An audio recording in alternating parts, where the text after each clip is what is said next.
त्र्यम्बकं यजामहे सुगन्धिं पुष्टिवर्धनम् उर्वारुकमिव बन्धनान् मृतोर्मोक्षीयमामृतात्। ओम नमः शिवाय। आइए हम एक बार फिर से आरोग्य विद्या का आपका स्वागत करते हैं। तो इस टॉपिक का नाम है मेरे परमात्मा के प्रति आभार। हम जीवन में परमात्मा से सारे जीवन मांगते ही रहते हैं। अगर हमें पता चल जाए उसने पहले से ही कितना दिया है, तब हमारा सारा भ्रम चूर चूर हो जाएगा। हमारे पास जो कुछ भी रिश्ते नाते, धन दौलत, ऐशो आराम की चीजें इसलिए हैं कि हम जीवित हैं, और जीवित होने के लिए एक श्वास उस महादानी ने पहले से ही बिना मांगे दे रखा है। जो एक एक श्वास हमारे अंदर आता है वो अनमोल खजाना है, जिसके लिए कबीर दास जी कहते हैं, कहता हूँ कहे जात हूँ, कहत बजावत ढोल, श्वासा खाली जात है तीन लोक का मोल। ऐसे महंगे मोल का एक श्वास जो जाए, 14 लोक न पट करे काहे धूरी मिलाए। कबीर दास जी कह रहे हैं कि मैं ढोल बजाकर उद्घोषणा कर रहा हूँ कि यह अनमोल श्वास जो 3 लोकों के बराबर मोल की संपत्ति है, इसे तुम व्यर्थ ही लुटा रहे हो। कबीर दास जी कहते हैं, 14 भुवनों की संपत्ति देने पर भी एक श्वास नहीं मिलेगा जिसे तू धूल में मिला रहा है। अर्थात प्रत्येक श्वास का सदुपयोग करना चाहिए।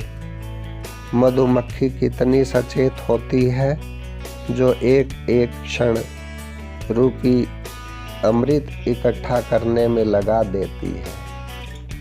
हमें यह एहसास होना चाहिए कि अंतिम श्वास आने पर मैं चमकता हुआ सूर्य, पक्षियों का कलरव, खिले हुए फूलों का सौंदर्य, कोयल की कूक और अपने सुहृदों का साथ अर्थात प्रिय से प्रिय वस्तु का मोहताज हो जाऊंगा।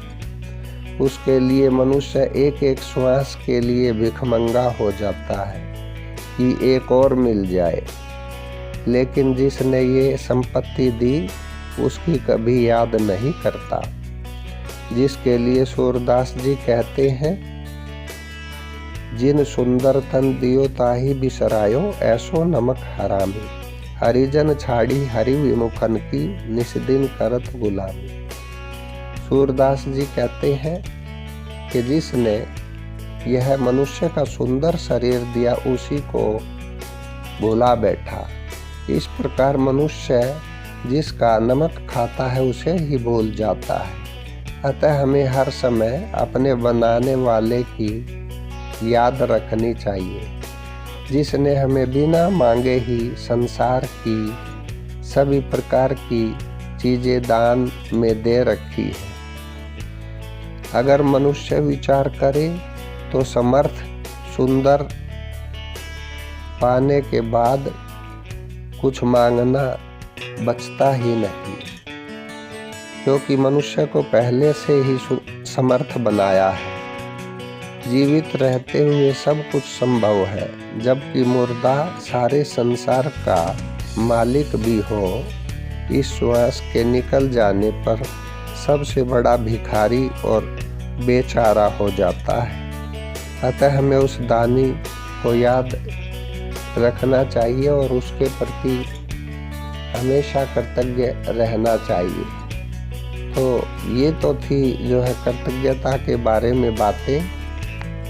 तो हमें अपने मालिक को हमेशा याद रखना चाहिए, क्योंकि वह अपने बालक को कभी दुखी नहीं देखना चाहता। अगर वो संकट में पड़ भी जाता है तो किसी न किसी कारण को बनाकर वह उससे उबार लेता है। तो आपका पुनः धन्यवाद। चैनल को सब्सक्राइब करें, शेयर करें और लाइक करें। तो इससे जो है ना आपका भी ज्ञानवर्धन होगा और दूसरों के लिए भी आप सहायक बन पाएंगे, पुण्य के भागी बनेंगे। तो आपका अति धन्यवाद।